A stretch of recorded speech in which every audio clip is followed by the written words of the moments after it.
এখন দেখব বন্ধুরা, আপনার মনের মধ্যে যে প্রশ্নটি আছে এই মুহূর্তে, সেই প্রশ্নের উত্তর কি।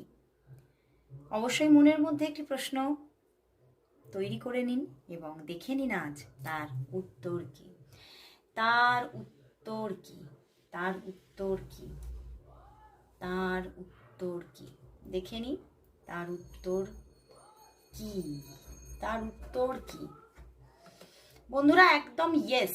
সেই প্রশ্নের উত্তর একদম ইয়েস। তুমি যেটা চাইছো সেটি কিন্তু হতে চলেছে। হ্যাঁ, হতে পারে সেই যেটা হতে চলেছে সেটা অনেক দুঃখ, কষ্ট, অসহ্যকর যন্ত্রণা দিয়ে হতে চলেছে। মানে কোনো পেনফুল টাইমের মধ্যে দিয়ে সেই জিনিসটা তোমার জীবনে ঘটতে চলেছে, কিন্তু একদম ইয়েস, তুমি যেটা চাইছো সেটা ঘটতে চলেছে। অবশ্যই ক্লেম করো।